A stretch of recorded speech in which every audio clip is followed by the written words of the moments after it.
2 hours ago, Kyle arrived at the bar. Hey, what's everyone drinking? 30 minutes ago, Kyle got his friends another round of drinks. Cheers! 5 minutes ago, Kyle decided to drive home drunk. A minute ago, a law enforcement officer pulled up behind Kyle. Sir, have you been drinking tonight?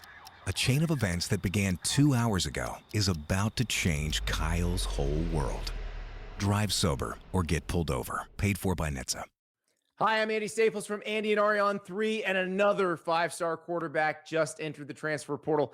That's what college football is now, a nonstop adventure, and we cover it every day at Andy and Ari on 3, whether it's the transfer portal, the college football playoff, the coaching carousel, you name it. And guess what? It doesn't stop even when the season ends. So join us every day, Monday through Friday. New episodes drop at 3 p.m. wherever you get your podcasts. Happy holidays. Want to give your host a gift? Consider subscribing, rating, and reviewing the show this holiday season. It really helps the show grow. From all of us at Believe, have a Merry Christmas, everyone, and a happy holiday.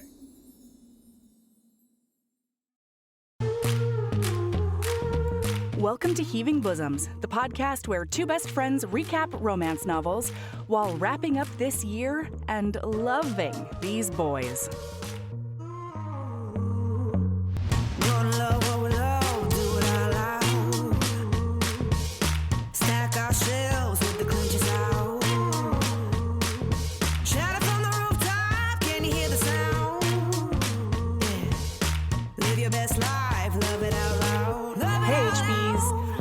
Late December, and you know what that means.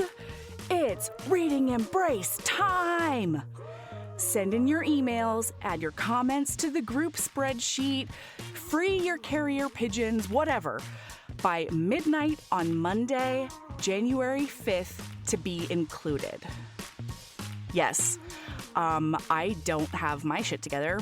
And so I am not expecting you to have your shit together at the regularly scheduled time.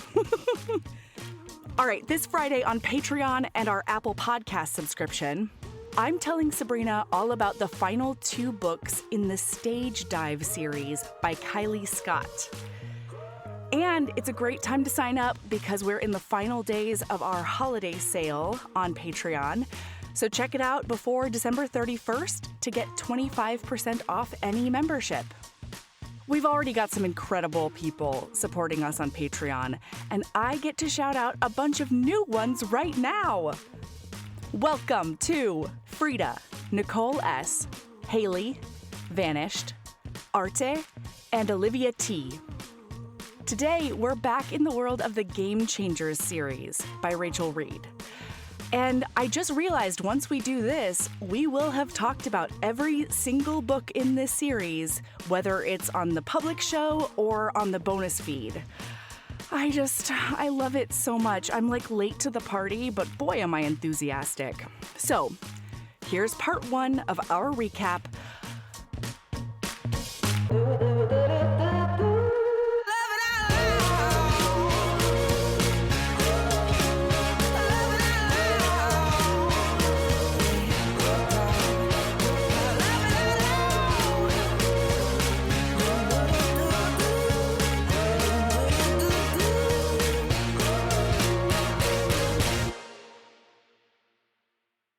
Hello, Sabrina. Melody, nope. I'm not even saying hello to you. Oh, it's like that today. Yeah, it is because you have notes. And that's... Oh, you got my text. Oh, good. I did get your text. I've been seeing your text. Like, to be clear, I've been seeing your messages and reading them as the notifications come through and gone, oh, I'm gonna respond, and then it just never happened. So like, I'm aware. I am the eye in the sky watching you and all of your little thoughts and feelings. Indeed. And all of your responses, and you're not allowed to have notes on this book, Melody. Okay, but Sabrina, no, look, I included an evil laugh. I feel like that gets me some leeway here. No, that makes me more nervous about the fact that you have notes. I don't know who you think I am, but I know who you are. And like that, she ain't no dummy, y'all. Red flag. all of this is a red fucking flag. It's got to be like 15 pages of notes. And I'm so excited to talk to you about it. No, I know. We're fine. We're going to be great. What chapters 1 and 2 have one sentence, you know? Great job, Melody. Great job. I'd love to hear your one sentence. Don't give me any. Oh, ugh. I guess it's more bullet points with commas in between. Hockey camp, Ilya mom dreams, reporter jealousy, Ilya wants to tell Wyatt his goalie, and snuggle on deck. Those are my notes. That's too many notes for you. You're right. That's too many notes for you. That gives you way too much awareness of what is going on. I need your notes to be like Ilya POV. My normal notes, which are non-existent, that would probably be better. You know what? I'm just going to have them here, and I'm not going to reference them too much, is what I'm going to say. So look, everybody, we're here for long game. We're here for long game. Yeah, and we're finishing up Queermas this year. Yes, Merry Queermas.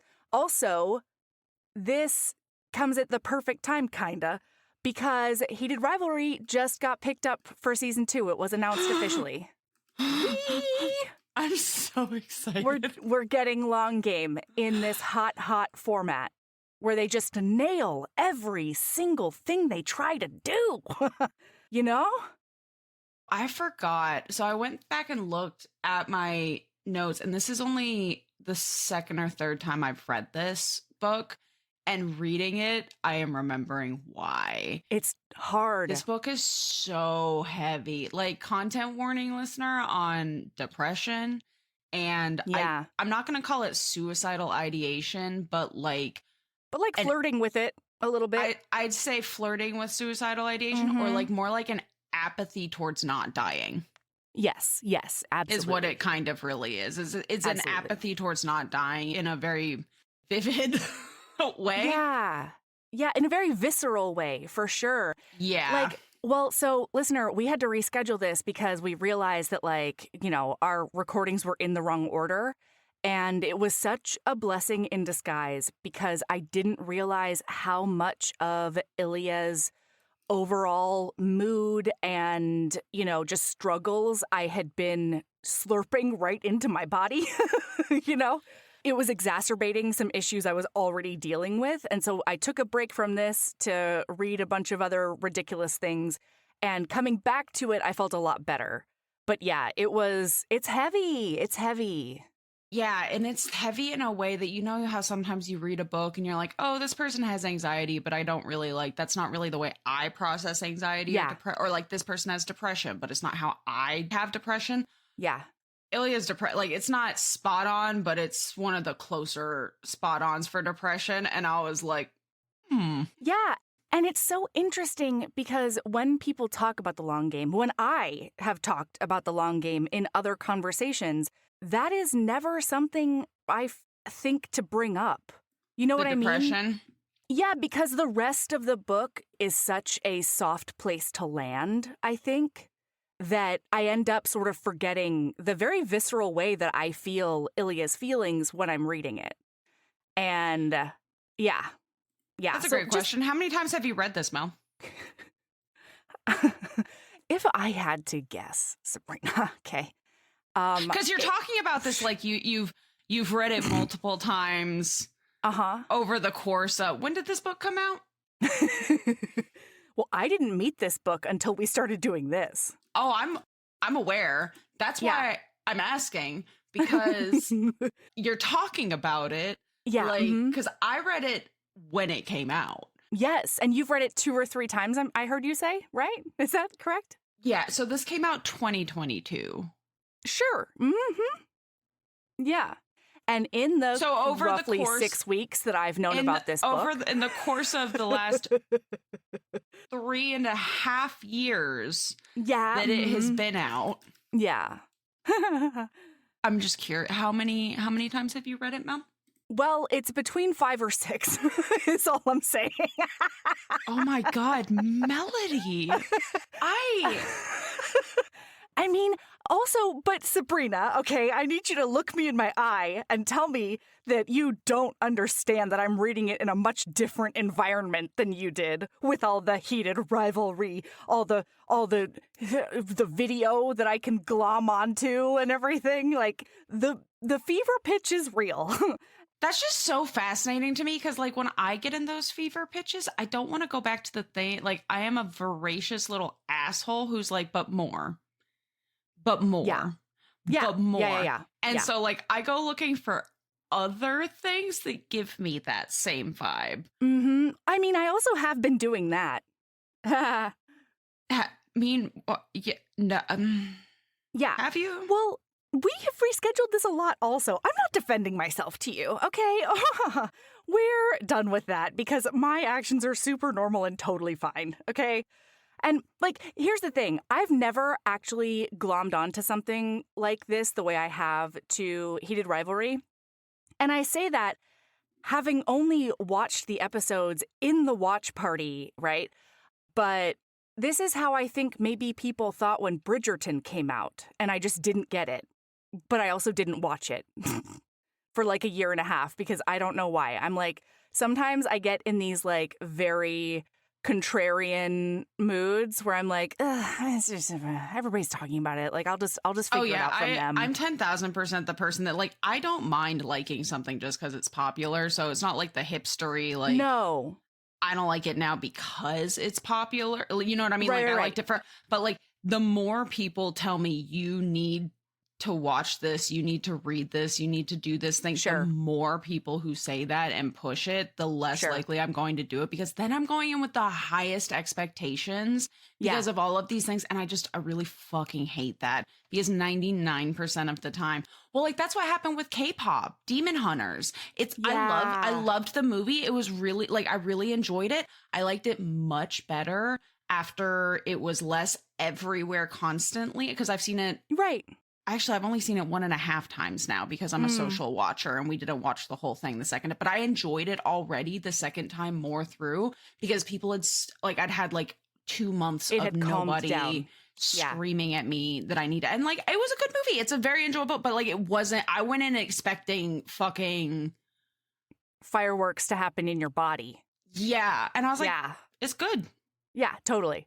I mean, I also think that I wasn't a big fan of the Bridgerton IP either.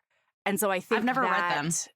Yeah, I think that I don't have the same connection to Bridgerton that I do this. Like, exactly.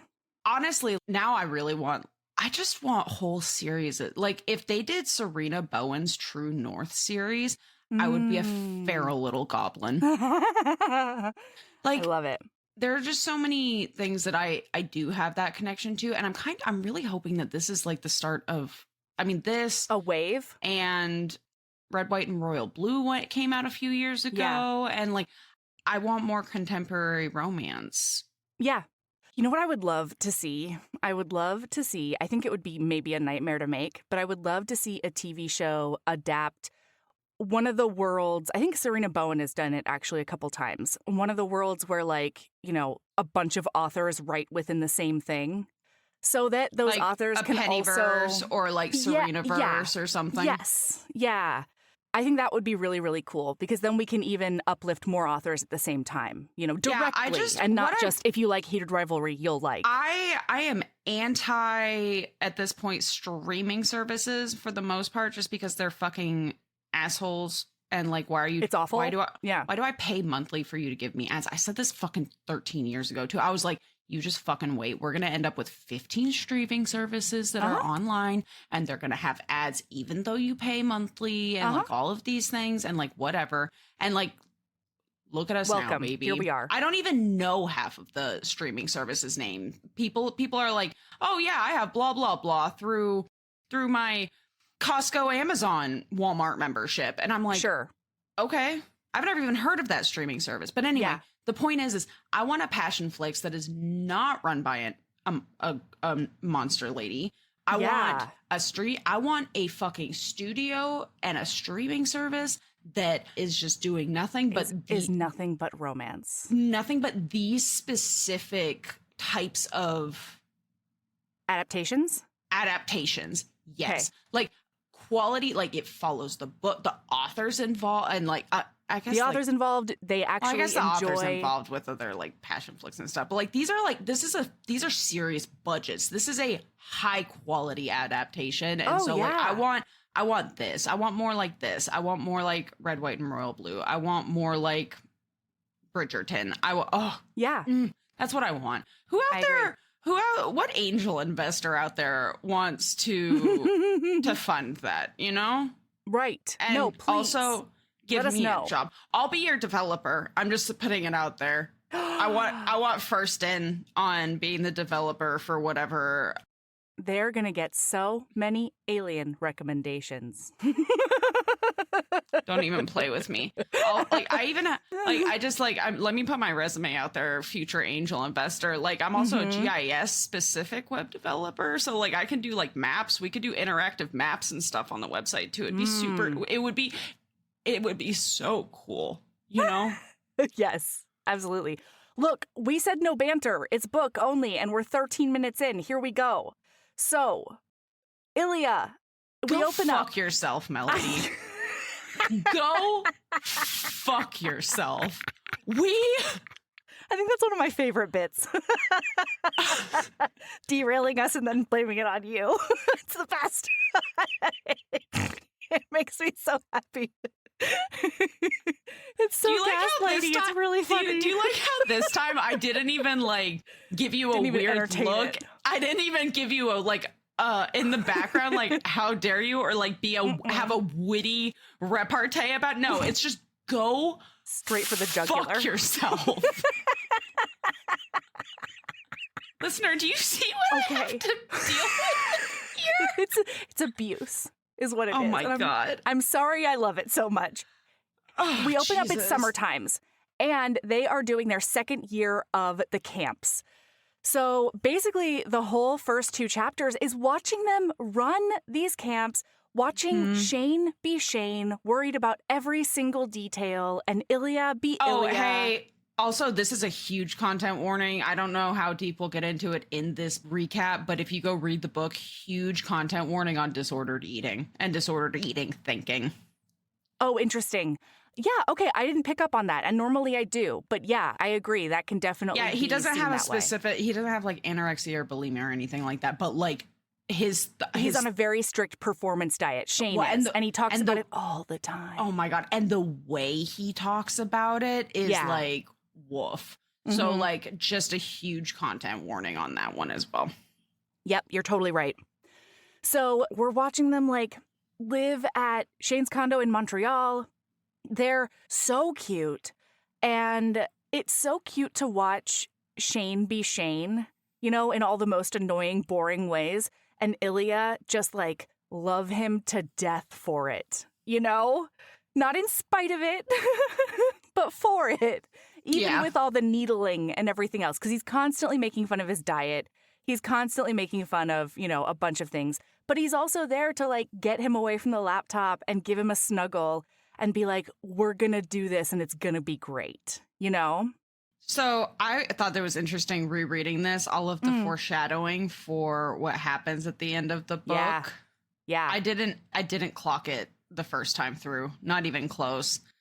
And then, like, reading this, I couldn't remember how, because, like, huge spoiler alert, they get outed accidentally. Yeah. And reading the book this time around, there are so many little drops that I was like, I couldn't remember at the beginning of the book. And then the more I read, I was like, oh, that's right.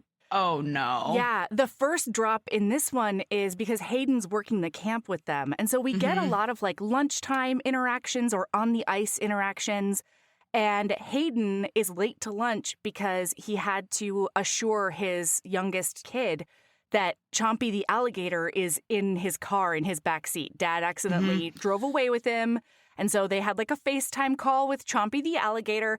Ilya tries to get him to do a Chompy rendition for everyone, and he won't do it. The dick knows. Hayden very much does a "go fuck yourself" melody to Ilya. Yes. What does Choppy the alligator sound like, Hayden? Well, and then like Shane and Ilya are like chatting, and they're like, "I'm worried about Hayden too," and Ilya's like, "Kissing you?" And Shane's like, "No, giving us away." And Ilya's just like, "Yeah, it's possible. He's not smart." And it's like, oh. Fuck. Well, and then I didn't even notice watching them out themselves to Ryan Price again. Oh my God, these fucking morons. They're so cute. It is honestly, it is a miracle that these men have made it over a decade without everybody and their fucking grandmother who doesn't even know internet exists, still has a rotary phone. It is a miracle that grandmother does not know Ilya and Shane are together. It's so cute. Yeah, because Ryan Price, once again, just is trying to turn in some fucking paperwork, okay? Ilya found himself leaning in for a kiss, completely forgetting where they were. He remembered slightly too late. Oh, God. Said a voice from the doorway. Not again. Ryan Price was filling the doorway with his massive body, looking mortified. We weren't, Shane said quickly. We were just talking. Ryan glanced between them, which wasn't hard to do because they were practically stuck together. Okay. Ilya took a step back and very calmly said, "Can we help you with something? The news guys are packing up. I wanted to talk to you. I ran into them on my way out." And then he just like darts away as quickly as his ginormous self can. He's just Ryan can't handle it. It's so perfect. He just rolls up and he's like, "Oh God. Oh God." I can see Ryan Price's face just being like, "Oh no. Oh no." Hi, I'm Andy Staples from Andy and Ari on 3, and another 5-star quarterback just entered the transfer portal. That's what college football is now, a nonstop adventure. And we cover it every day at Andy and Ari on 3, whether it's the transfer portal, the college football playoff, the coaching carousel, you name it. And guess what? It doesn't stop even when the season ends. So join us every day, Monday through Friday. New episodes drop at 3 p.m. wherever you get your podcasts. Well, and we find out that one of the biggest reasons is he's never actually talked to them about it. All they've said is don't tell anyone. And so he doesn't know that there are more people who know. And he's just been carrying this around. For a year. He's just been like, oh God, I don't want to be in charge of this secret. Right. I don't want to be the one. This is a huge responsibility. Oh yeah. Anyway, they also go on a double date with Ryan and Fabian. They go to a pizza joint, and Shane is really worried when a server recognizes someone, but it's Fabian that they recognize. It's so cute. I love that they call and discuss Fabian as the sex sorcerer. Yes. His sex sorcerer boyfriend. Oh my God. Oh my God. And then we've already gotten snippets, the beginnings of witnessing on page Ilya's depression from his point of view, right? His miscellaneous thought processes. And at one point they're at Fabian's show. Yes. While he's sex sorcering on the thing. And he gets closer to Shane. And then Shane moves away and looks at him like, "What are you fucking doing, dude? We're in public." And thing.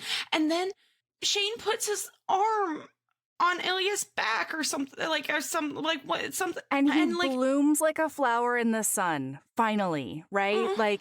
Shane realizes that his whole body kind of melts and flourishes because he's just been craving this. And there are several times in the book where Ilya says something to the effect of "I needed this thing, and if I didn't, I might die." Yeah, it was also very quickly in the beginning of reading this that I remembered just how angry most of this book I am at Shane. Okay. Yeah.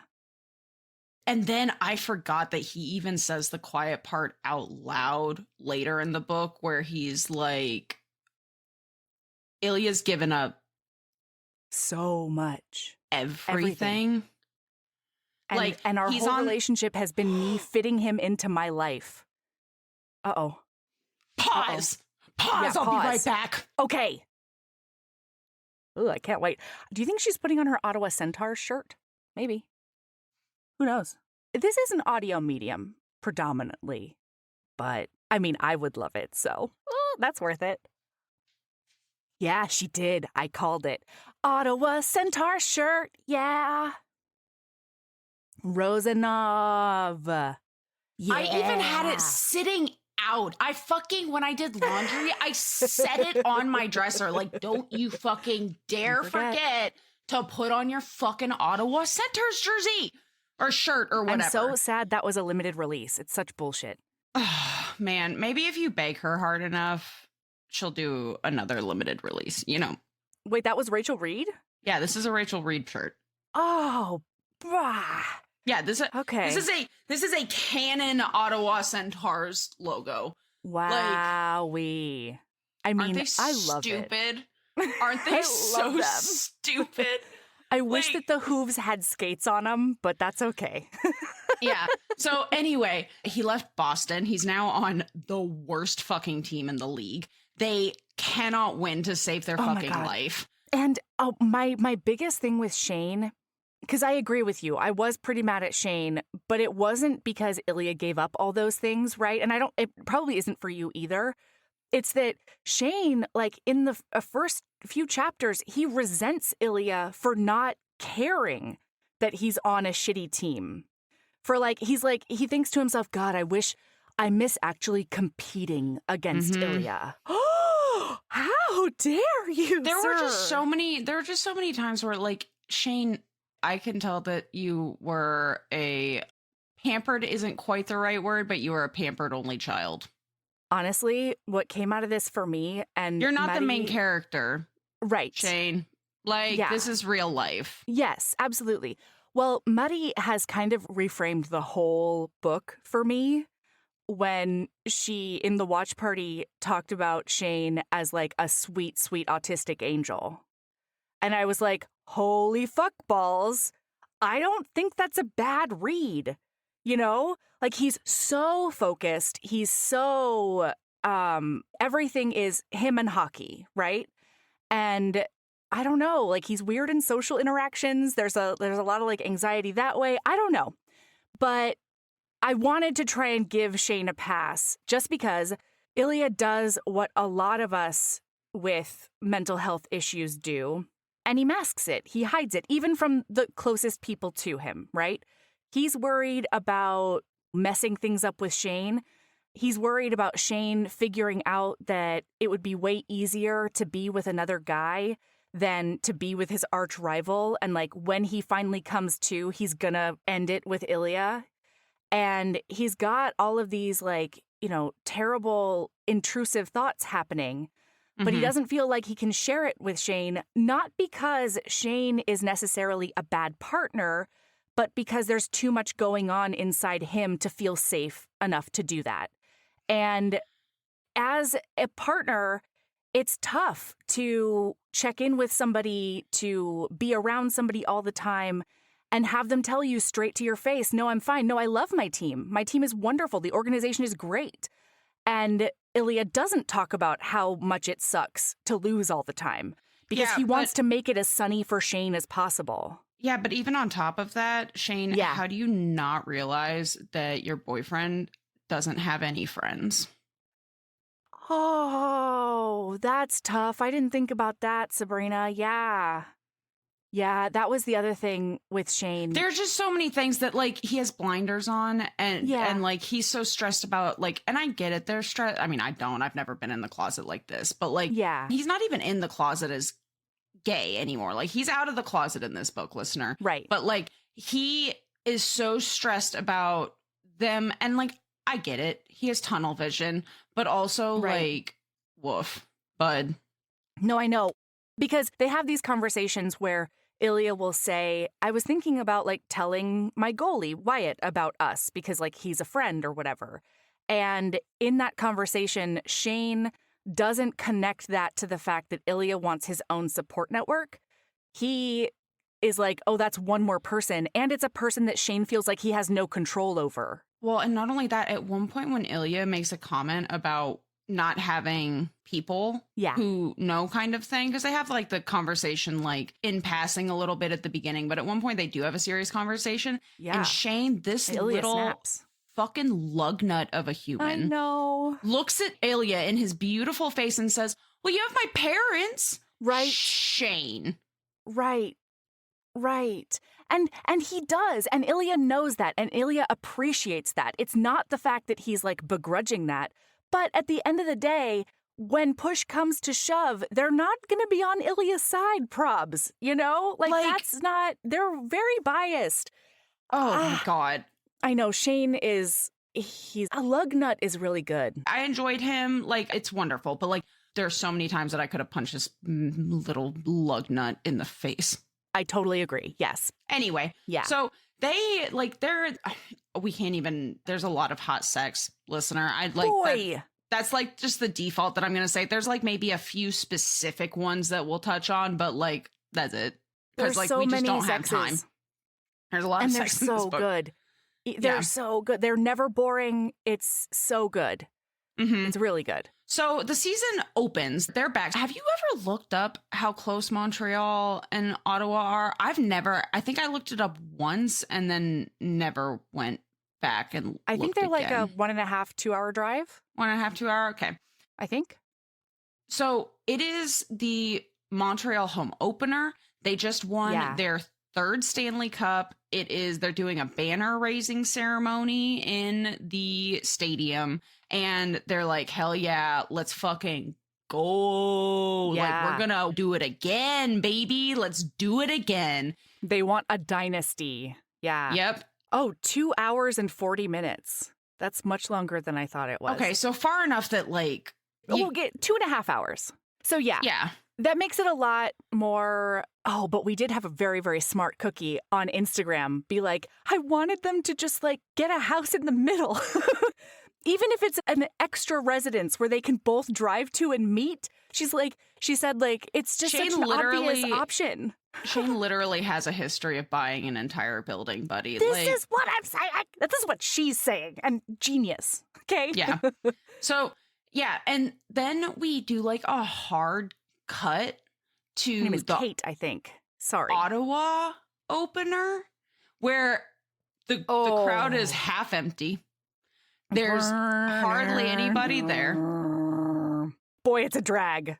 The ceiling is goddamn empty. Okay, there's no banners to raise. There's no nothing. They haven't been to the playoffs in 10 years.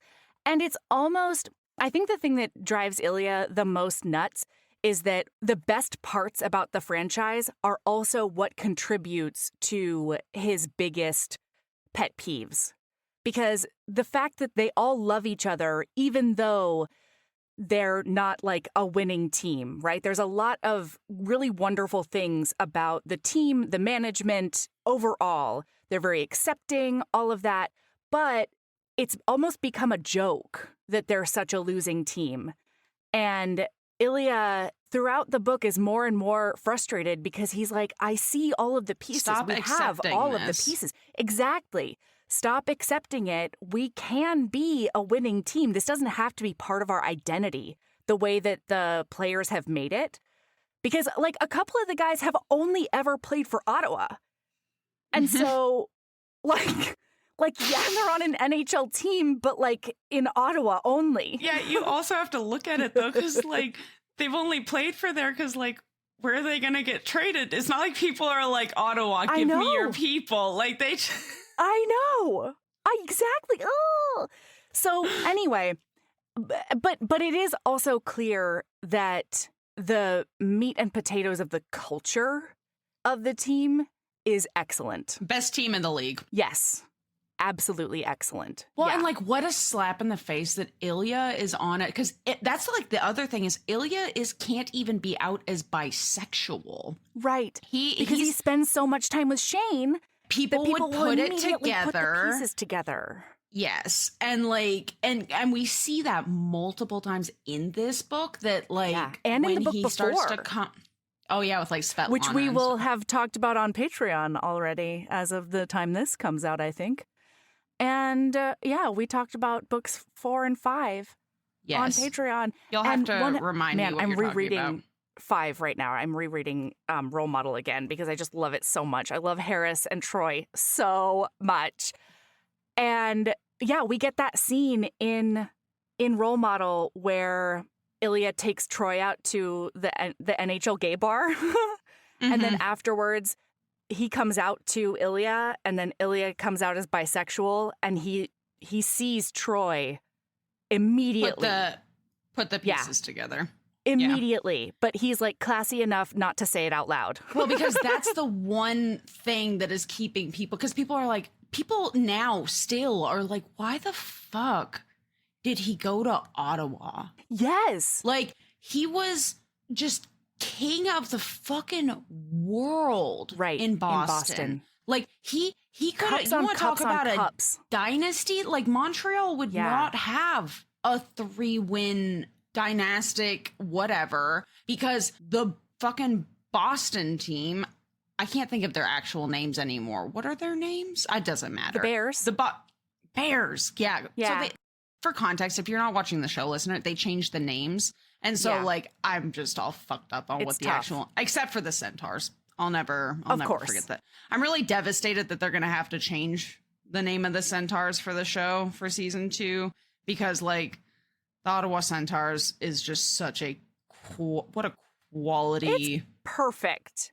And I think that they should fight for it, frankly. I mean, they're not going to. It's the Ottawa Senators is the actual team. There's no fucking way that they will get away with whatever.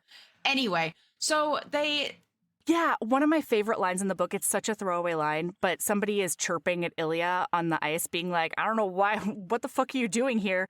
Like, a lot of my rookies had your posters on their wall.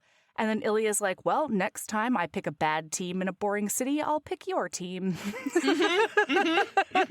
Yeah, that is one thing that endlessly impresses me about Ilya is while he's in the depths of his depression, he is still a witty son of a bitch. Yes. I am not that person. When I am in the kind of place that it's real hard. My brain is working way too hard to come up with witty repartee. And I mean, my brain is just working slow, if nothing else, you know? Yeah. And like all of my mental energy is, going to surviving the day instead of laying down some smack talk.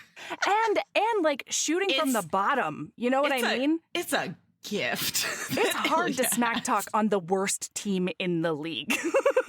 And Ilya does it with panache. Hi, I'm Andy Staples from Andy and Ari on 3, and another 5-star quarterback just entered the transfer portal. That's what college football is now, a nonstop adventure. And we cover it every day at Andy and Ari on 3, whether it's the transfer portal, the college football playoff, the coaching carousel, you name it. And guess what? It doesn't stop even when the season ends. So join us every day, Monday through Friday. New episodes drop at 3 p.m. wherever you get your podcasts. So anyway, yeah, they start their season off, and like a lot of the book is watching their day-to-days, whether it's a Centaur's like party or, Shane just like being ridiculous overall, because I love that Ilya's therapist is like, I feel like you don't do anything except for hockey and being Shane's boyfriend. And that's exactly what Shane does too. Well, and so like in this, so we're not even to the therapist yet, because like Shane is at some point in the beginning of the book realizes there is something off. Yeah. Yeah. He's like, you can talk to me. I love you. Yeah. Like you're my man. I love you so much. And like, I can tell something's off. Right. If you want to talk to me, maybe you need some professional help. If you don't want to talk to me. Yeah. Oh, also, the other really alarming issue is that most of the time his intrusive thoughts have his dad's voice. And it's a really bad place to be. Well, and like Melody, you just barely commented on it at the very beginning of this episode, but he's been having dreams about his mom. Yeah. The dreams are basically like he's talking to his mom, like, just wait, Shane's on his way. I can't wait for you to meet him. Yeah. And then Shane never shows up, and his mom basically dies all over again in front of him. And it's just like, baby boy. It's rough. And he's not even telling Shane about those dreams. No. You know? Yeah, it's really tough. But at the same time, okay, so at one point we see how much Ilya like loves his parents because he goes over to Shane's parents' house to watch a game that Shane's playing that night. Well, yeah, because Shane's parents live in Ottawa. Yeah. And so like he just hangs out with them all the time. Yeah, like they play Yahtzee and they eat chicken parm. And then that night, Shane steals his move, the Rozanov. It's like you leave the puck somewhere and you flippy flop your hand so that the backhand, and you fool everyone, mostly the goalie. And then when he does it, he looks directly into a camera and winks. And it's for Ilya. And he's so mad, but also so turned on. It's for Ilya, but you know that so many panties dropped across the nation. I mean, across the continent, across the world. Yeah. I would watch that and know that's not for me and still be like, I'm glad I got to be a part of this. Totally. By proxy, you know? Well, and that night when they're having phone sex, it says Ilya smiled at him in that crooked way that had been making Shane crazy for 10 years. Ugh. Okay, and then we see a bunch of things that happened in the book before, like Troy Barrett comes and he's going to be on the same line as Ilya. And it's like exciting that he has two people who are like, you know, at his level now. He's thinking that the Centaurs are like maybe getting it together a little bit. They're not winning yet, right? No. But okay. He's seeing the pieces come together, you know? Well, because like now he has a right winger who can keep up with him. So now they have like exactly a single solid line, you know? Exactly. Yeah. So anyway, at one point, there's a game in Montreal, and Ilya decides not to fly home with the team. He makes up an excuse about, like, you know, meeting for charity. And instead, he's just going to spend basically like the next couple of days with Shane. So we get some really hot sex after a game where like Ilya's stuck in traffic and he has Shane edge himself until he gets there. It's wowza. And then the next day, Shane also will randomly ask questions that he doesn't really want the answers to, or he knows the answers are dumb, right? Earlier in the book, he asked Ilya, like, what his body count for dudes was. And Ilya's like, is there a correct answer here? Because, like, I don't love where this is going. And then this one is, there's like basically a 30 for 30 coming out about their rivalry. And so he's like, what did you say about me in the doc? And Ilya doesn't even want to talk about it because it's a fucking nothing burger.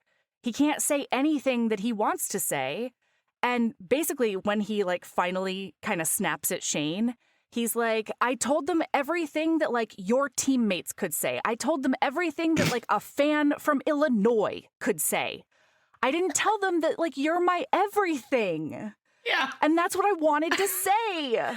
I'm so sorry. You talking about the body count reminds me of this time that I went on a date with somebody. I am very unabashedly a slut, okay? Like, yeah. I have it's not a crazy high body count, but it's much higher than the average that a person has, right? And I remember, like, people I go on a date with, you know, I'm not shy about the fact that I'm a big old hoe, right?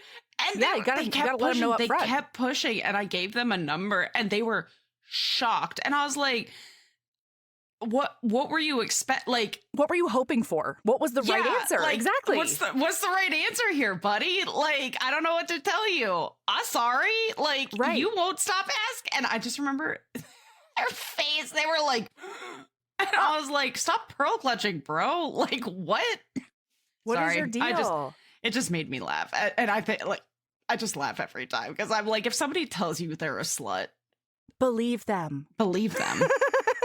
Or don't, because there have been times where people are like, I'm a huge slut. And then they say how many people they've been with. And I'm like, are you? But I also think that there is a difference in like the idea of what is slutty, right? Like whether it's promiscuous, like body count, or whether it's like, you know, having very little limits in bed or whatever.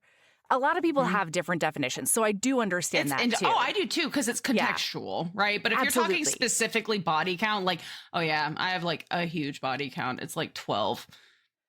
Man, you're 30. That's one a year since you've been an adult. Like, sure. Which, like, yeah, that's higher than the average. You're right. Yeah. But like, I know people at the triple, quadruple digits. Like, sure, buddy boy. Like, yeah. I love you. I love your slutty identity. I support you and your 12-person slutty identity. I love you so much. I know. Also, talking about that hot sex scene in Montreal reminds me that there are several times in the book where it's from Ilya's point of view and something will happen in sex and he thinks like, oh man, as soon as like 0.5 seconds after the sheen wears off of that orgasm, Shane's going to be real grossed out by what just happened. and then Shane immediately is grossed out by what happened. It's like, you know your man, Ilya. You know him. And he loves him. Then the important thing about this trip to Montreal is that they're expecting to spend the day together. And Ilya's only plan is that he wants to be touching Shane at all times. And Shane's like, yeah, I can definitely get down with that. But then Shane gets a really frantic call from Hayden because his wife, Jackie, has tripped over a toy that turns out to be Hayden's. And he thinks that she like broke her ankle. And so they're asking Shane to come over and watch the kids so that they can go to the hospital. And he's like, Ilya's here. Hayden is panicking about her breaking an ankle. She's like, it's not broken, it's a sprain. It's a sprain. And he's like, oh my God, her ankle is shattered. It is I broke her. Oh my God, the fucking running joke of Hayden not knowing how many kids he has, the entirety of it is so fucking funny to me. But so they end up going over because Ilya loves kids. And so Ilya is like, hell yeah, let's go fucking take care of these kids. Okay, really quickly, from an American point of view, I was really, really pissed and jealous because on the way out, they're like carrying Jackie out, and then somebody looks at Hayden and is like, oh, do you have her medical card? And I was like, think about that. Think about the idea of having a card that then gets you access to anything at the hospital at no charge to you, no additional charge to you. Think about it. That sounds amazing. Also, just for, quick policy break, it's estimated that universal health care would save the U.S. $450 billion a year. So it's not even it's an economic boon, if anything, everybody. Okay, so we're going to get back to our reality of just killing somebody who whenever we can. Is currently about to dive back into the rabbit warren of medical professionals to figure some stuff out and has started that journey literally yesterday. Yeah. Okay, look, so now we have to get to cute kid times, and that's going to make everyone feel better. So the boys are watching the kids, and one of the girls, also Hayden and Jackie, I don't know what the fuck they're doing because they've got Ruby, Jade, something else, and then Arthur. What are you doing? Get him a rock name. What is their deal? There's a clear theme going with the girls. I didn't even clock that.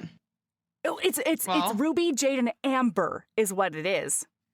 Their two girls are Ruby and Jade. The next one's Amber, and then fucking Arthur just tacked on the end there. What? Well, King Arthur pulled a sword out of a stone. That's the only thing I could think of is like maybe that's the rock connection, but like we're clearly in crystal territory and they just fucked it up for no reason. No, seriously. Like, girls are crystals, boys are rocks. well, or boys are nothing, I guess. Boys just don't fit in the theme. Boys are kings. Boys are kings. That's a much nicer way to frame that. You're right. So one of the girls. I don't know. That's not what I was going for. Like, I don't think any of this is nice that we're joking about right now. But all right, never mind. This is a rabbit hole we cannot go down. Well, wait. Oh, I'll just cut it. What?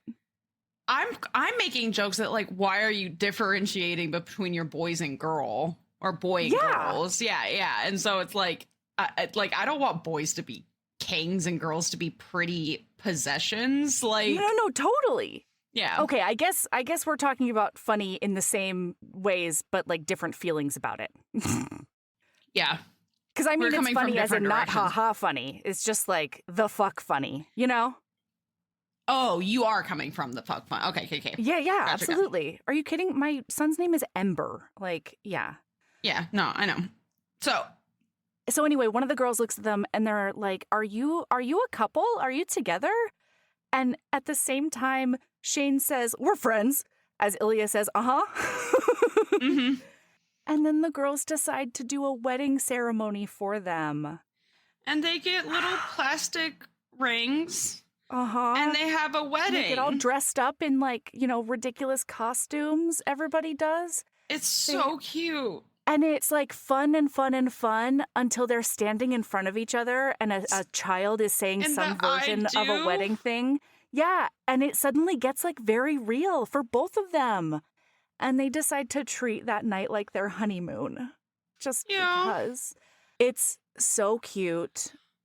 We also then they get to keep the rings, notably. They do get to keep the rings, and that's very important when we find out about Shane looking at Ilya's Instagram later. For the first time ever, Shane. Listen. Shane.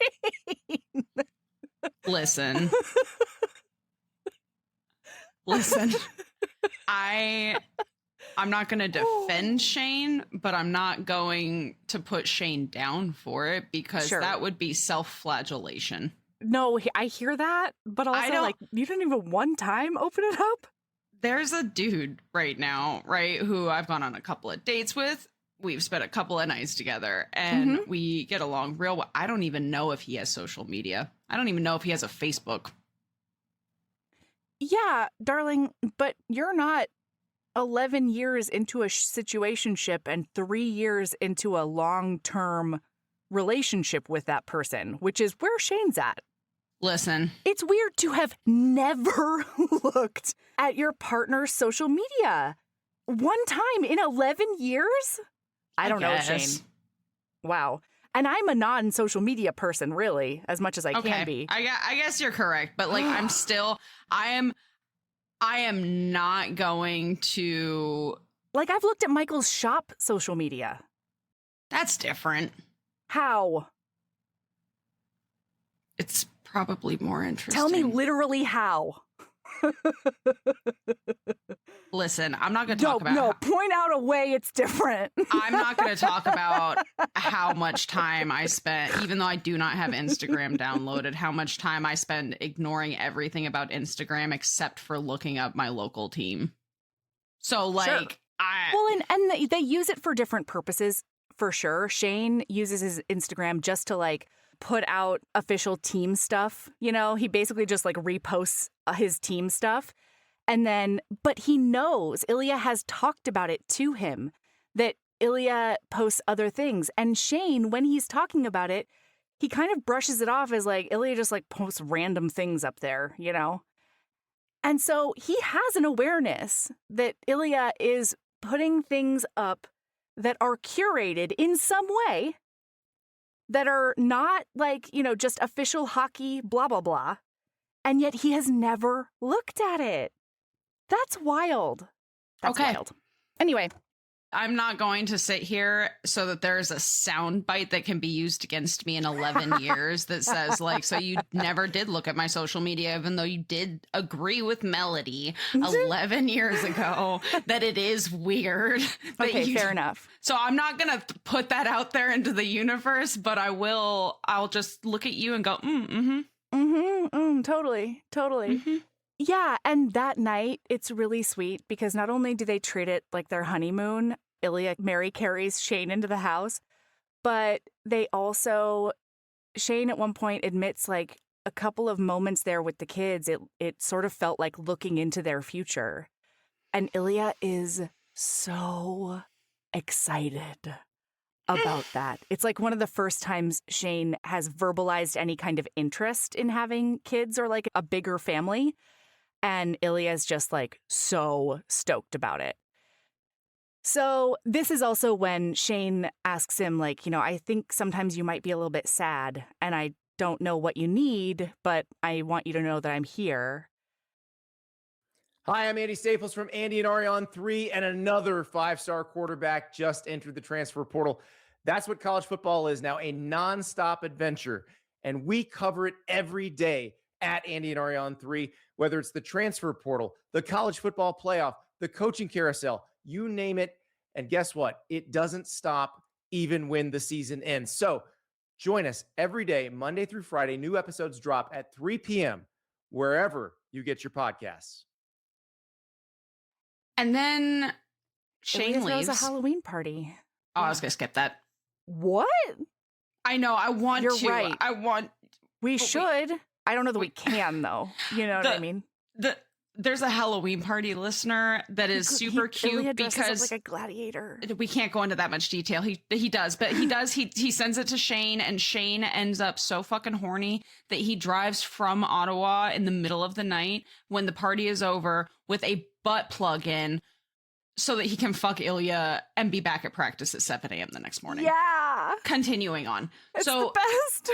Well, so then the next morning, though, Shane leaves, and I'm just going to read this quote because it made me die inside. Please. The next morning, when the sun had just begun to rise, Ilya watched Shane drive away.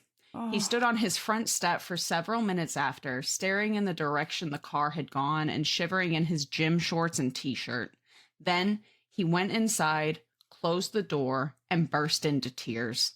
When he'd finished crying some uncertain amount of time later, he felt more exhausted than he had after any hockey game. He was crumpled on the floor, slumped against his front door, and standing up seemed like an insurmountable feat.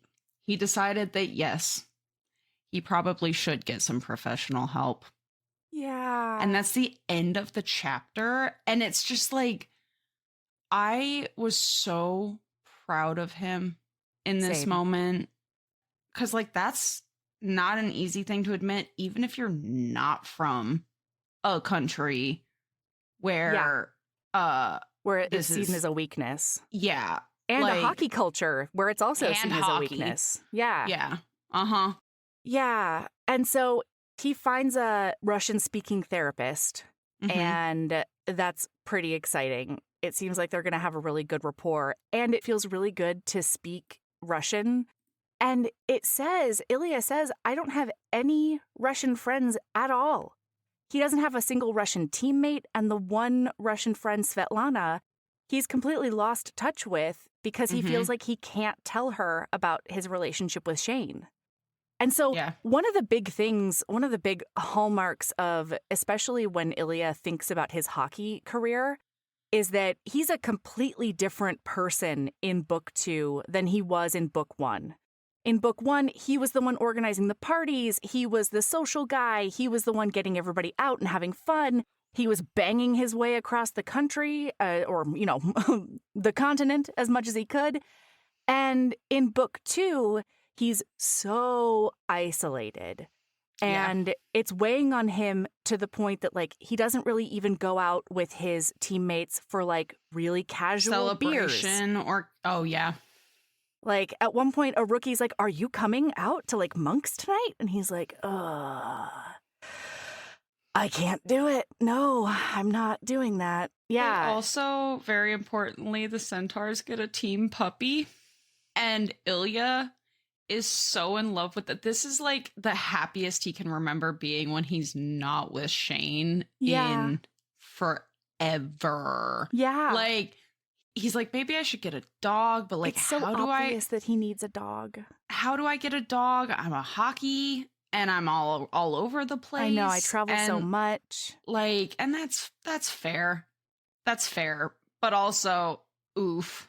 I also think, though, that he's immediately saying no to it because he knows Shane would never do that. Yeah. And I mean, I don't know. I definitely feel that. Like, I remember times in my life where I have self-edited before even bringing it up to the other person because I just assume their reaction and then decide it's not even worth it, when there's a really good chance that that wouldn't have been their reaction. Or if it was, it doesn't have to matter, you know? Because yes, they're together, but they don't live in the same house right now. They don't do anything really together except for like the summers. And that dog would have a great time at the cottage. Yeah, but it's not his cottage. It's Shane's cottage. Exactly. Yeah. And at one point he finds out that Hayden is doing fan mails, and we watch, it's like basically, what's it called? I don't remember. What's There's the real one called? Real life, I don't know. Shit. Cameo? It's a cameo. It's like real life cameo. And Hayden does it, and he's the only one on the Montreal Voyageurs who does. So he's pretty in demand. At one point, Ilya sends in a fucking fan mail to Hayden. He's like, I have a coworker. No, please send one to my boyfriend because he's very sad. He has a terrible coworker and he wants you to sing his favorite song, Oh Canada. And he just gets a text message back from Hayden that's a picture of him flipping him off.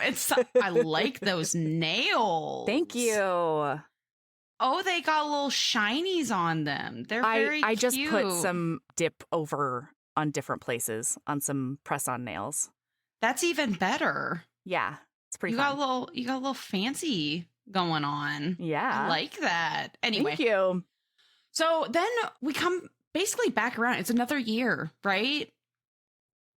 Yeah. Yeah, they do watch that documentary. And Shane realizes for the first time, because Ilya doesn't want him to watch it.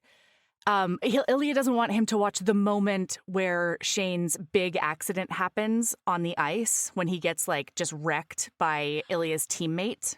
I forgot completely about what this foreshadowed until it was happening. Because in this scene, there's like, they say something like, I don't even know what I would do if I thought I was going to lose you. Or something like that. And I forgot that happened in this book. And then it happened and I died inside. Yeah. So Ilya's like, don't watch this part. Because for Ilya, it's really traumatic. But we're in Shane's perspective and Shane doesn't remember most of it. He like remembers waking up in the hospital afterwards. And so for him, it's like a bummer, you know. It was weeks and weeks of rehab. But as he experiences watching it with Ilya and Ilya having like a PTSD reaction to it. Yeah. He's like, oh shit, this was a huge experience for Ilya. And I never knew that. He never left Shane's side while he was on the ice. We saw that in book 1. And then Shane says, how has nobody figured it out? How did the whole world watch this happen and not figure out that like we're more to each other? And Ilya's like, I don't know, but I never want to think about it again. Yeah. Well, and then this is just a little side note from his there, because like the depression is very, very present, especially because we are there for Ilya's therapy sessions. Yes. And there's this one point after, like, I forgot about this quote, but this going back to his first therapy session. Yeah. As it ends, he is leaving and he's like, so do you think there's something wrong with me? And she's like, wrong. And he says, am I depressed, mentally ill? Am I going to get worse? And she says, you're here. I'm afraid I can't give you any answers this early on, but being here is an important step in the right direction. And they like have this little banter about like how he likes fast things. He doesn't like slow things kind of thing, or not banter, but you know what I mean? And she says, I've heard you like fast cars. Maybe you can think of this as building a Ferrari instead of driving one. And then what Ilya thinks to himself is so fucking poignant because it says Ilya was hoping he was more like a Ferrari that needed a bit of a tune-up rather than one that needed to be built from the ground up. But he understood what she was saying. The important thing was to avoid the scrap yard. Yeah. And it's like, oh my. Well, because that's what happened to his mom. And that's what underpins all of this worry about his mental health is, am I going to turn into my mom? Is this going to get so out of control that I do the same thing? That's terrifying for him. And there's another point. I really liked the therapy sessions because a lot of what we see on the page is sort of highlighted in there. So, for example, the therapist is like, it seems like there's a pretty big disparity about like who knows about your relationship and who doesn't. And God. And then after sorry. Go ahead. I read a different quote that's right after his therapy session. And you can cut this if you want to, but like, I just need to say it because like it makes me so sad for Ilya and like how isolated he's feeling. Because it's Shane's voice nagged him in his head as he took his first drag because he went and got cigarettes. Yeah. He smiled as he exhaled, welcoming the company. Maybe he only ever smoked so he could hear that voice in his head. Ilya almost never smoked these days, and he felt like a failure. But for the first few minutes before lighting the cigarette and stamping the smoldering butt out, he was incandescently happy. I will never fucking forgive you if you get lung cancer and die. Ilya watched another cloud of smoke disappear into the night sky. I know, sweetheart, he replied silently. I know. He imagined Shane would be similarly unforgiving if Ilya took his own life. Not that Ilya ever would, unless he couldn't help it. I'm trying to get better. Oh. Ilya. But he also won't tell Shane that he's even in therapy at this point. He doesn't even want to tell Shane that. No. And that's one thing that I don't understand, except that I totally do from, a mental health standpoint. But yeah, like at one point, we see him take Troy Barrett to that gay bar. We see Troy Barrett, come out to him as gay. And then Ilya tells Troy that he's bisexual. And when he's recounting this afterward, Shane is like, oh my God, like you told Troy Barrett about your sexuality? And Ilya feels really judged by it. And it's because Shane is paranoid, And I think that's finally when he says, like, the only people who know are your people. Like, that's it. I'm not allowed to tell my teammates. I'm not allowed to, like, because Shane is being like, well, is he really that good of a friend? Like, is he a Hayden in your life or whatever? He doesn't have the opportunity to have a Hayden. Shane? Exactly. Yep. So yeah, this like escalating tension sort of comes to a head at Christmas. And we see them fighting over like fucking pomegranates and other stupid shit. So later on the next day, Ilya is nervous all day because he's decided that there's a hill he's gonna die on. And that is getting up the gumption to asking Shane to go to a team party with him. Under like the guise of being friends. Oh my God, this is what leads up to that fucking A. Yeah. And so he's like trying so hard. He's like gearing himself up. And then he asks like really, really casually. He's like super casual about it. And then he gets really pissed off when Shane acts exactly how he knows he's going to act, Well, and like Ilya, like I feel like there's validity for both of them in this, of course, right? Of course. Because it is weird for Shane. Even though Shane is in Ottawa for Christmas to spend time with his family, it is a little weird for Shane to go to the party. But at the same time, like, Shane, this is one fucking thing. It is. I mean, and I try to think about it like this is also sort of, for me, it foreshadowed a lot of what happened at the end in that their team cultures are so different. Yeah. It would be really weird for Shane to take Ilya to his team party. Well, that's exactly it. Because they're not family. Mm-hmm. They don't have a comfortable rapport like that. But it would not be weird for Ilya to take like an acquaintance to a party that his team throws. You know what I mean? Or even just a business partner that happens to be in town. You know what I mean? Like as far as Shane everyone can't reframe his brain like that. Hi, I'm Andy Staples from Andy and Ari on 3, and another 5-star quarterback just entered the transfer portal. That's what college football is now, a nonstop adventure, and we cover it every day at Andy and Ari on 3, whether it's the transfer portal, the college football playoff, the coaching carousel, you name it. And guess what? It doesn't stop even when the season ends. So join us every day, Monday through Friday. New episodes drop at 3 p.m. wherever you get your podcasts. And so Shane is trying to be really understanding. He's like, oh, you want to go to the party? I guess I could stay here and wait for you. Or if you want me to go home early, I could also do that. And Ilya's like, no, I want you to go. And he wants to scream, like, I want them to know my boyfriend. But he can't. And so he bottles that down. And then they keep on wearing each other down. And then Shane has the audacity to say, we've both sacrificed so much. And Ilya says, what have you sacrificed? And then Shane says, basically, like, if we're outed, everything is gone. Everything I love is gone. Hockey is gone. If you are saying that, like, your sacrifice is potential problems, buddy, Ilya has already. Well, that's what we're doing, right?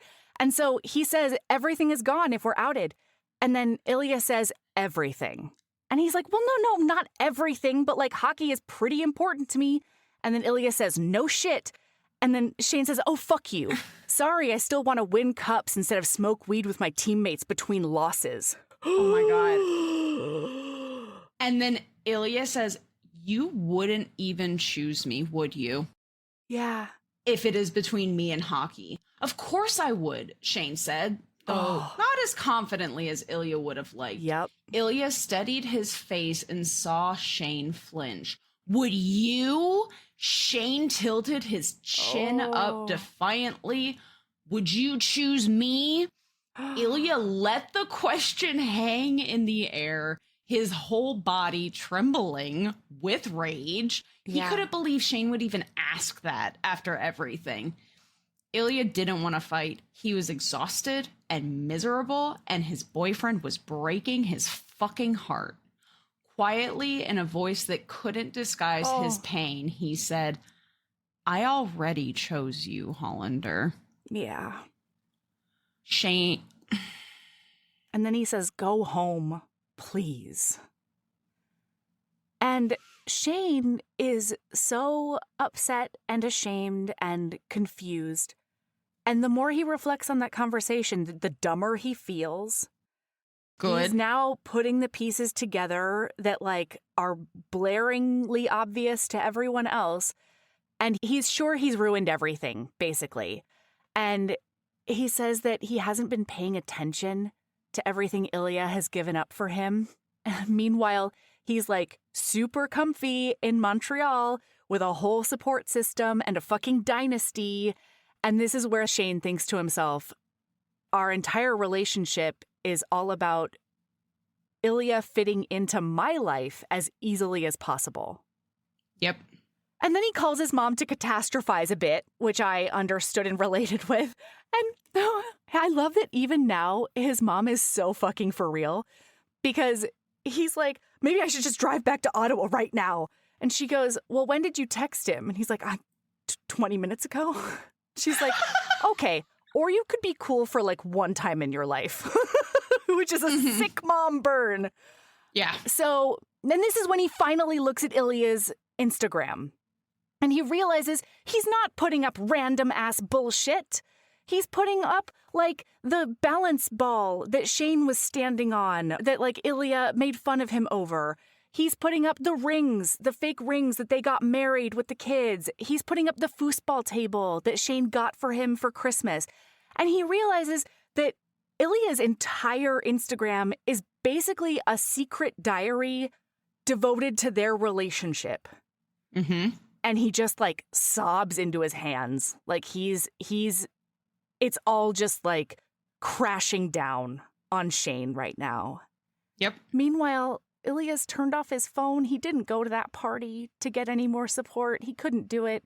He just laid on his bed staring at the ceiling for hours until he finally fell asleep, just by himself in the quiet.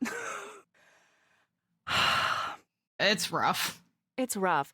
And then he gets Shane's text the next morning but he decides not to answer until he has an opportunity to yell at his therapist a little bit, okay? Mm-hmm. So he goes in and he's like, why haven't you fixed me? Like, I need to focus on hockey and being a good boyfriend to Shane. And like, I can't do either of those things if I'm sad. Yeah. And this is one of the ones. He says, some days I think I'll scream or die if I have to keep this secret. Oh. And like, I also love it because the therapist is also very for real. She's like, okay, Ilya, that does seem like an unreasonable request to go from 0 to taking Shane to a team party without talking about it at all. And he's like, well, yes, okay, good point. Mm-hmm. After that, they come together a little bit, right? They FaceTime, they love each other. Shane apologizes. He falls over himself, apologizing and saying, I have not appreciated you enough. I have not appreciated your sacrifices enough. And then Ilya's like, well, yeah, that's true, but also I was unreasonable. Yeah. And then Ilya gets on a plane for an away game. Oh my God. Yeah. In that conversation though, as well, I'm sorry. Don't be sorry, because I don't know that I want to get into what happens next. I know. I don't know that I'm going to be able to do it without crying. But when Shane said, I haven't appreciated what you've done enough, Ilya says, I would give up more, anything for you. And Shane's like, well, I don't want you to have to do that. And finally, Ilya tells him that he's been seeing a therapist. Finally, he's like, I'm trying to figure my shit out because you're right, I'm not okay.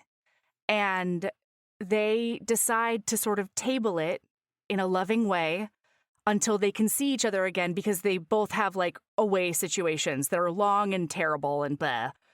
And so Shane is like, I want to hear all about it. And Ilya's like, I want to tell you, but like maybe not right now. Like he wouldn't be able to handle that conversation right now.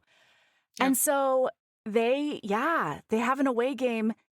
They go to North Carolina and win the first game of the whole season in North Carolina. Really fucking exciting.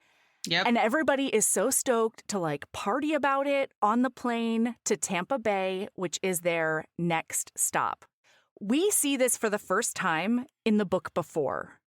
And in the book before, we see everything that Ilya does from an outside perspective. And so reading book 5 into book 6, you were so right that like, if possible, don't skip the books in between. Especially not book 5, book 3 and 5. I still think you can skip book 4, but it's fine. Nobody likes it. Nobody appreciates Eric. No, I appreciate him, but like of the 6, it's clearly the weakest one. Anyway, nobody has any love for poor little weirdo goalie Eric and his sex lessons. I have a lot of love for the sex lessons. I don't have a lot of love for all the misunderstanding bullshit that happens for no reason. What a poor lost little baby. Just nobody loves Eric. Nobody. I know. It's right when he retires too, so it's like, man, he's not even a hockey he's not anymore. Even relevant anymore. Yeah, that's what I'm saying. Oh man, what a fucking loser. Well, so here's the deal. We're delaying this because it's awful. We're clearly going on dumb tangents to avoid this. So they're on the plane, and then there's a kutung, and like it's like turbulence, like the plane drops a little bit, like it lost pressure, right? Like whatever. And then there's a fire on one of the wings. One of the engines exploded. And so Ilya is sitting there being like, oh my God, I know that Shane's playing a game right now, so I wouldn't even be able to call him even if I wasn't on a plane. And he's like, but I have to make sure he knows how I feel because like they're going down. And the pilot has been like, we're going to figure out an emergency landing, but they've got their heads between their legs. Like they are in crash position. And so can I read to you what he writes? Yep. That's the quote I was about to read. So you go for it, baby. Okay, I did, because I did transcribe it with my thumbs from audio. You deserve know what I mean? You deserve to read it, yeah. Thank you so much. It says, "You are the best thing in my life. I love you always. Maybe from the first time I saw you." He couldn't remember what Shane had said. He only remembered freckles splashed over rosy red cheeks. He remembered Shane's hand being unfairly warm when he shook it. He remembered being studied by dark, earnest eyes. "I am only thinking about you right now, a million memories. Thank you for those. Whatever happens, I am with you, safe in your heart. I believe it." He did. He believed his soul would stay with Shane, however it could. He believed the people you loved stayed with you until it was your time to go. He often felt his mother with him, and he knew he'd do the same for Shane. And maybe he'd see his mother again soon. That was a nice thought. I have full body goosebumps right now. I know. So he prays for Shane to have a safe and long and happy life, and to please not let this plane crash, because Ilya had wasted so much fucking time hiding how much he loved Shane. From the world, from Shane, from himself. He needed more time. He needed to love Shane properly. And then they land safely. They managed to land safely. Yes. And then we cut to Shane's point of view, and he is in the locker room, and he doesn't really check social media. So he wouldn't have seen, but they're in the locker room, they're talking about, they're like, "Man, did you hear about what happened to the Centaur's plane on the way to Tampa?" And he gets a text from Ilya. He sees a text from Ilya that says, "Sorry about the IG messages." Weird. Yeah. And then he goes call me. And then he goes and reads them. And he is like, oh my fucking, it suddenly, he registers, these are Ilya's last words. Yeah. Theoretically. This is possibly the last thing he ever gets from the love of his life. Yeah. And so he's reading them. "Whatever happens, I am with you, safe in your heart. I believe it." But he wouldn't have been. He would have been fucking gone. Who was Ilya's next of kin even? Yeah. The brother he never spoke to? Would Shane have been allowed to spread his ashes somewhere that Ilya would have liked? Maybe at the cottage? Or maybe he'd prefer to be buried in Moscow with his parents? God, they'd never talked about this sort of thing. Anger flared through Shane's body, hot and sudden. They had lots of reasons to keep their relationship a secret, but those reasons seemed extremely unimportant now. What if Ilya had died? What if he had fucking died? Shane would have died too. Alone and secretly and for the rest of his life. Yeah, he would have been mourning and not be able to tell anyone. Yeah, so this gave me a lot of feeling, this threw me back into just thinking about this, because this is a devastating plane situation, almost death experience, but it reminds me so much of trying to explain to people why gay marriage needed to be legalized and things like that. It reminded me of that so much, where it's being able to visit your partner in the hospital, and then you're the one in charge of end of life stuff. Yeah, not their homophobic parents, which is the usual go-to. Oh my God. And the thought, Shane. Oh, Ilya. Oh my God, my babies. Yeah, so Shane is rocked, and they manage to FaceTime, and he says, "So, a brush with death and you become Mr. Poetry? You're not allowed to die before I do." And Ilya says, "You have to win everything." And he says, "I have to not lose you." His voice cracks at the end. And then Ilya's the best, though, because he's like, "Don't be sad, just go and jerk off and send me pictures." Mm-hmm. And Shane's like, "With your teammates all around you? I think not." And he's like, "I almost died." And Shane's like, "I am not ready to joke about that yet." Yeah. Oh, we also at some point in the book find out that they delete for the last 10 plus years. They can't even go back in their old messages. Yeah. And remember the sweet and loving things and the pictures. They have no pictures saved. Well, that's not true, because we find out that Ilya has the pictures from the fucking Vegas award ceremony. Yeah. And it's in a folder entitled Boring. Boring! Oh, it's so good. Oh my God. Yeah. So the next day, like, Shane is comforted by his teammate JJ, who's always trying to set him up with a nice boy. He's like, I have this nice boy I want you to meet. And Shane, like, rebuffs him, but he figures out that JJ has thought this whole time that Shane has an unrequited crush on Ilya. Yep. And so the almost crash must have been really hard for him. And Shane's like, oh shit, like, that is a pretty okay screen to hide behind, you know? But, like, it's just everything is coming to a head in a way that it had not previously. And so many things are, like, showing up for Shane where he's getting tired of it. And he's even, like, in his point of view, there have been moments where he's like, Ilya doesn't need, like, when it comes up about them getting outed, he's like, Ilya doesn't even seem that upset about the potential backlash. Right. And he's upset about it a little bit. He's like, does Ilya not give a shit about our lives? And it's like... That's the thing. He reads it as an apathy for hockey. I could take it or leave it. And Shane doesn't understand that on, like, a fundamental cellular level, you know? Well, and it's not that Ilya's apathetic about hockey. It's that Ilya loves Shane more than hockey. Yes. And, like... In what world doesn't he? He had hockey in his cold upbringing. What he didn't have was family and connection and people who loved him. Yep. And so, like, of course, he's going to feel that that is more important because it's something that he didn't have. Whereas Shane had that. Oh, yeah. And now he has everything he wants.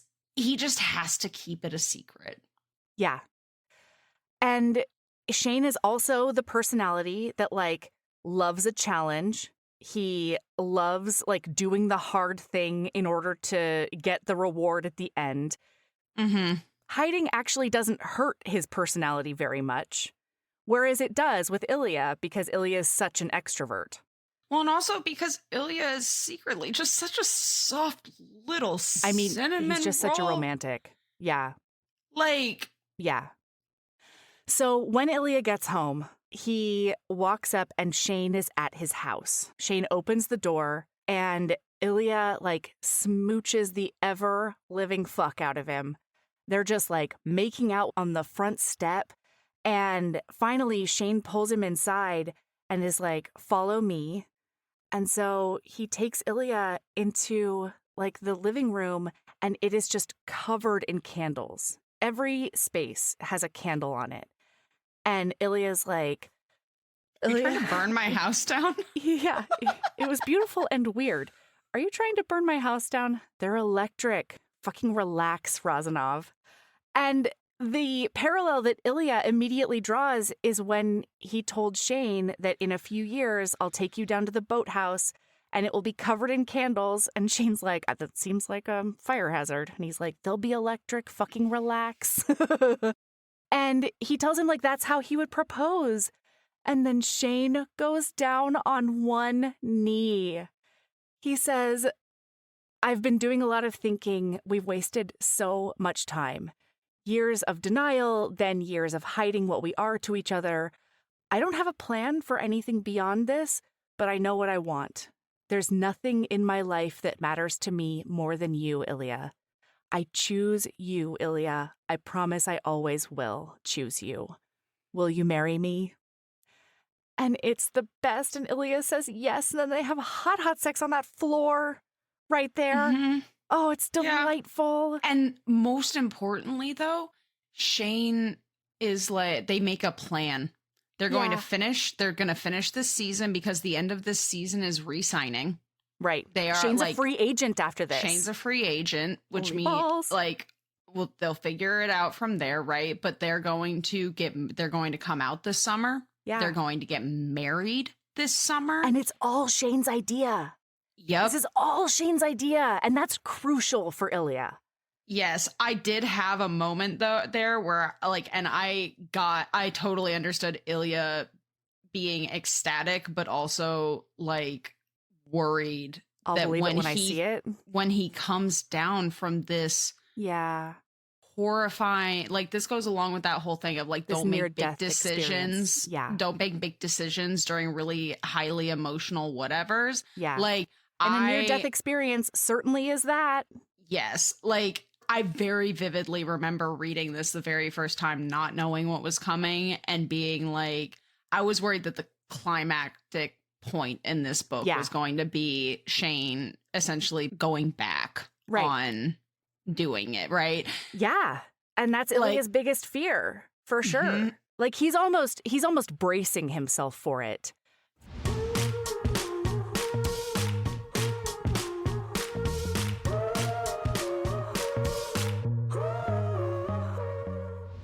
That's where we're going to stop for today. We'll be back tomorrow for the second half of The Long Game by Rachel Reid. These boys just gotta get married, you know what I mean?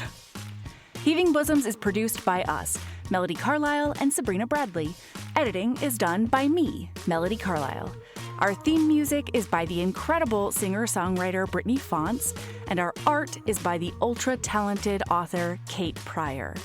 If you like our show, remember to follow us on your favorite podcast app, rate us 5 stars, and leave a review.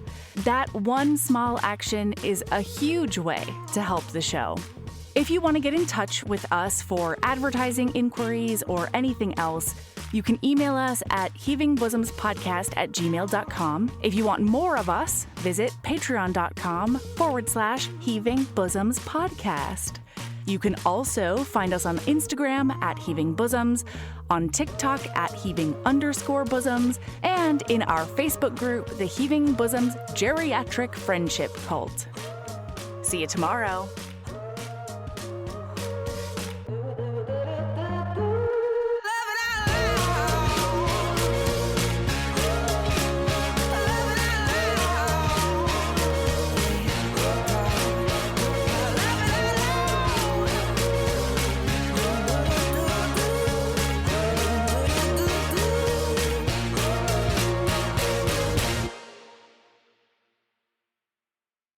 Hi, I'm Andy Staples from Andy and Ari on 3, and another 5-star quarterback just entered the transfer portal. That's what college football is now, a nonstop adventure, and we cover it every day at Andy and Ari on 3, whether it's the transfer portal, the college football playoff, the coaching carousel, you name it, and guess what? It doesn't stop even when the season ends. So join us every day, Monday through Friday. New episodes drop at 3 p.m. wherever you get your podcasts.